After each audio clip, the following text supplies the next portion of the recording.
to know who you ask, they'll tell you I'm a legend. From YO to the Veil to the Mongol spot on Creston. Always been 1,000, never ever been a lame. Lay a nigga down for these 3 letters on my chain. What's going on? I hope everyone is enjoying their evening.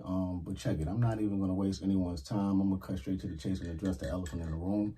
Recently, I went up to Matt Hoffa's My Expert Opinion podcast to basically speak on some of the events that took place leading up to me making my decision to want to leave D-Block, right? Now, I went there strictly to get interviewed and to promote me and Shaheem's new project that we got coming out, right? I never had any intentions of going there to talk dirty about the Locks, to make them look a type of way, you know, to the public, to paint them out to be bad guys, you know, to talk slimy about them or anything like that. Actually, I think I did quite the opposite. While I was there, I was bigging them up throughout the whole interview, you know, despite, you know, speaking about the things that I had to endure. You know what I'm saying? And before I even go any further, I just want to say that I'm extremely disappointed. I know P said that he was disappointed, but I'm highly disappointed. You know what I'm saying? Because first and foremost of the fact that it's P who's responding. And secondly, because of the things that he's saying, you know what I mean? Like, his response contained about 90% of untrue shit, and the other 10% was true. You know what I'm saying? Obviously, I give him that, but you gotta be real. I'm real disappointed, man. You feel me? Like, in the fashion in which he delivered his statement, he seemed pretty aggressive and mad. You know what I'm saying? Like, if what I was saying had no truth to it, I don't think he would have responded in, you know, that way. But I could be wrong. Anyway, let's get into some of the things that he was saying, because I wanted to get a couple of things clear. First of all, while I was up there, he said I should have apologized, right? Now, I think I was pretty apologetic throughout my whole interview, so much to the point that people who was checking the interview out in the comments were like, why is he apologizing so much? Or why is he so apologetic when they did things to him? You know what I'm saying? Like, that's how much that I was apologetic. You know, I took accountability and responsibility for my part that I played in it. You know what I'm saying? Like, I never once tried to stray away from that or try to place blame on y'all. I went there to take accountability. And let's keep in mind that everything that I spoke on was just me giving people a perspective on my mindset during that time. And they wanted to know what happened or what made me want to, you know, leave. So that's all I was telling the people up there, was what happened and what made me want to bounce. I didn't go up there and say that them guys was no certain way, or yo, these dudes was whack, these dudes grind me. I ain't do none of that. You know what I'm saying? Like I said, I was saying that they good dudes. And people were like, how the hell are they good dudes and they did this and that to you? I'm like, because, man, that's just where I'm at in life. I don't hold grudges. I'm not into none of that. You know what I'm saying? So I made sure that I tried to at least speak positive about them, even though I was, you know, talking about events that took place that was unfortunate. You feel me? I have the utmost respect for them guys, man, and I appreciate everything that they did for me. He said they gave me my name. You know, they took care of me. I get that to them. They did give me my name because SP did suggest that I use my last name. Even though my name was technically mine anyway, he did suggest that, so I get that to him. You know, and they did take care of me to a degree. You know, but it's quite hypocritical for him to say that, because Puff gave them their name. Their name was the Warlocks. He gave them the Locks, and he took care of them. He allowed them to come out with an album. He put them on major tours, major records, and he set them up for success. Even Kiss said that. We can't lose, but Puff set us up properly. They failed to set me up properly. You know what I'm saying? So our situations were a little different. But, you know, after all that Puff did for them, they shitted on him. Went to High 97, launched the Let the Lights Go campaign, dropped a couple diss tracks, so on and so forth on their new album that came out after they left. But when things go left, when I'm in a situation and I speak on it, I'm wrong. It's cool when they do it. It's a problem when I do it. You know how that go. But, you know, whatever. He also said that no one owes you $60,000. I want to make this clear also. I never once in the whole interview said that them guys owe me anything. What I said was, when my house burned down, I went down to Koch, who was the mother label of our company at the time. And Alan Grumper, who was the general manager at Koch, told me that they cut a $60,000 check to the guys. I didn't specify who the guys was. I said the guys came down and they cut a $60,000 check to them on my behalf because they told them that my house burned down and I needed help. I never said who owed me anything. I just said what he said took place as far as them cutting the check and what I seen later on down the line having to be penalized for. You know what I'm saying?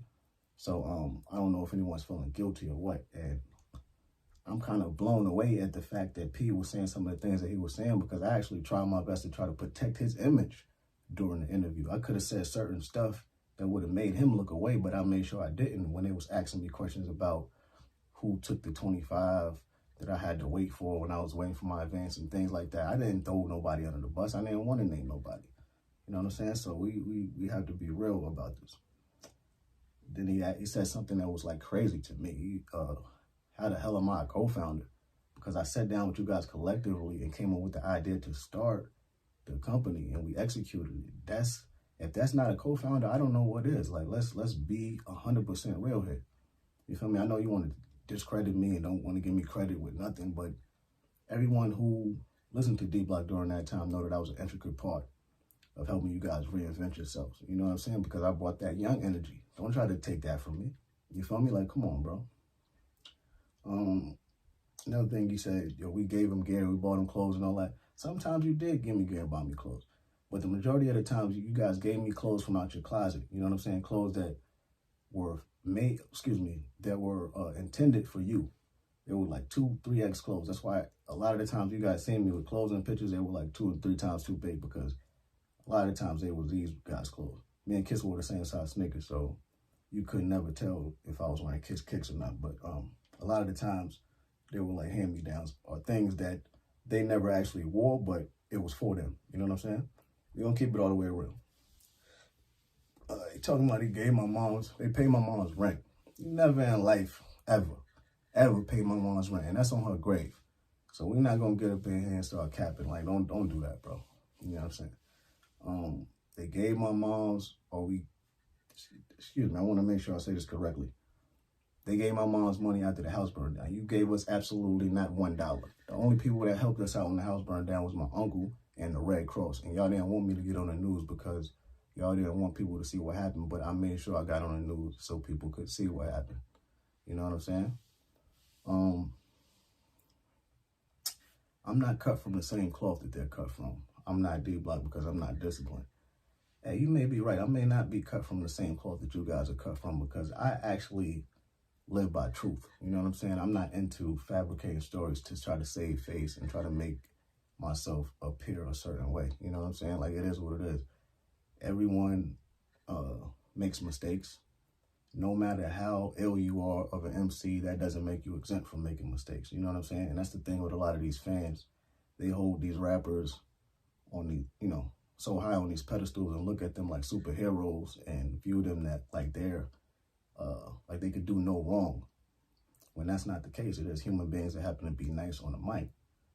Just because you're nice on the mic doesn't make you an excellent businessman. Like, I gave them the benefit of the doubt, actually. I said that this was their first time owning a label and their first time, having an artist. So maybe, that had a lot to do with why things didn't go right. And but I guess he ain't listened to that. And he automatically glossed over the part where I said that they pressured me into signing the contract at Koch without my lawyer being present. He didn't speak on that. He didn't speak on the fact that Luch took the contract and put it in his glove box because he said that I was going to lose it, and he never gave it back to me.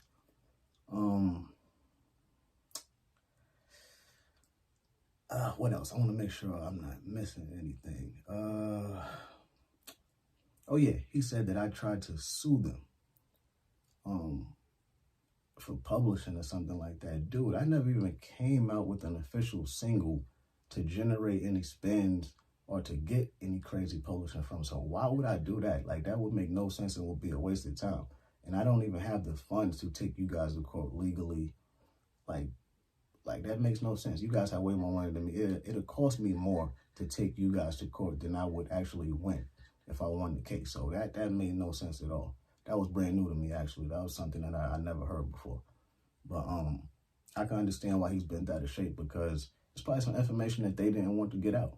But I never once lied. I went up there, I spoke my truth, and that's all I did. I never once tried to make them look bad. I just simply told my story, which I'm entitled to tell because it's a part of my life that I experienced. And I'm always going to be able to tell that story because I put in the work to be able to speak on that. You feel what I'm saying? Like, and he said, what have I done? Why haven't I released a successful album in the past 20 years? You guys blackballed me. You know what I mean? Let's keep it a rack.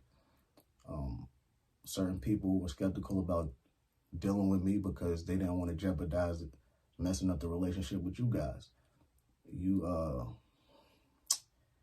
Y'all try to destroy me, like low key. You try to assassinate my character. You try to defame me, like a bunch of stuff behind closed doors that people don't know about. And you're gonna ask me that question? I think the more important question should have been, how many artists have you guys successfully came out with in that 20-year time span under the D-Block imprint? You feel me?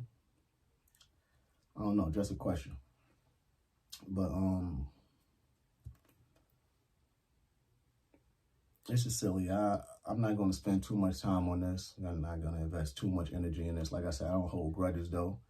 I love them guys. I had the ultimate, like, maximum respect for them. Could never take nothing from them musically. Like, top 5 groups of all time. And this is never no me versus the Locks type of thing. So please don't try to make it like that, because it ain't even that. Like I said, I went to MAP just to tell my story. They asked me why I left, and I told them what happened. You know what I mean? And again, I stress the fact that they're good guys. Even with people saying how, I stress that. You know what I mean? Like, but I can't let you sit here and try to assassinate my character and call me no liar, because that's one thing that I'm not. It would serve no purpose for me to go up there lying. You know what I'm saying? My story has never changed. It always stayed consistent. I've never switched anything up. Go check the records. Check the interviews, man. You know what I'm saying? I done said the same shit on a couple of different platforms before, and that's on me. You feel me? But at the end of the day, man, I'm appreciative of everything they ever did for me, every opportunity they gave for me. I didn't think I was owed more than I was given. I just wanted what was due.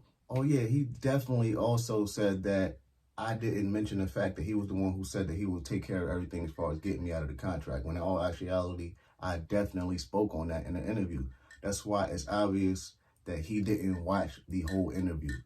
He just simply acted off emotion. You know what I'm saying? Like, if he would have watched the whole interview, he would have seen that I said that. Also, as far as me signing with 50, I told you guys what it was. I couldn't sign with 50 because I was under contract with these guys. I already knew when I went there that wasn't going down. I explained that on the episode that I was on with Math, you feel me? And they got this little go-to that they always run back to. You know what I mean? It's the thing as far as like with my mother's ex-husband. He talking about my father. Sheik fought your father for you. First of all, Sheik didn't fight anybody. Let's get that clear. And you said that nobody even said nothing about me, period, within the last 20 years and all this other stuff. Yeah, you guys have. You guys have said little stuff on different interviews. When Sheik was speaking about me a while ago, this falls in the category of you guys trying to assassinate my character. He spoke on not knowing why I singled him out, because I was the one who checked your step pops when he was touching on your body. He worded it like that because he knew that it could be interpreted differently. I didn't forget about that. That was some BS that he did. He threw that out there to try to be funny. You know what I'm saying? Knowing that he was referring to my mom's husband at the time and me getting into a fight. You know what I'm saying? Because I fought him a few different times. I used to come back to the block with little scratches on me. And they used to be like, yo, what's that? Me and this nigga was scrapping. So one day, Cousin Styles, Black Golf, and Luch went to my crib. You feel me? My mom's answered the door. Her husband was standing behind and hiding and shit. And, you know, they basically spoke to him, and that was all it was. It was there all of probably like 1 minute. They didn't lay not one hand on him. You know what I'm saying? But they did go to check him. But they didn't do anything to him. But that's their go-to. They always mention that. You know what I'm saying? Like, that's like a badge of honor. I was like 15 years old. Like, you feel me? Like, y'all supposed to be big homies. So that ain't nothing. We talking about business, though. What about the business side of things? You know what I'm saying? Let's stay on track here, man. But I just wanted to address, you know, these things briefly. Like I said, I don't want to take too much time on this. It's all love. It will definitely always be love. But it's crazy. He talking about he disappointed in Math. Bro, Math is a journalist. You feel what I'm saying? Like, you can't, like, possibly think that he has a duty to call and fact check someone when someone is telling their story on this platform. That's not the way it works. That sounds silly, to be quite honest. Like, you know what I mean? Like, let's just cut all the silly shit out and let's keep it a bando. You dig? Like I said, it's love. I love them dudes. I got nothing but love and respect for them. And I don't want people to, you know, look at my interview and be like, oh man, now I look at them differently. I mean, matter of fact, if you do, you do. But that was never my intentions. You feel what I'm saying? It's peace and love, man. SB said, God bless me. I hope he was sincere with that, because I send blessings his way, and I also send blessings to anyone that's watching this video, man. Make sure that you have a productive day. Follow me on Instagram at RealJHub_, and make sure that you stream or download me and Shaheen's new single called Get Back. It's available on all digital streaming platforms right now, as well as the video. All right? Peace.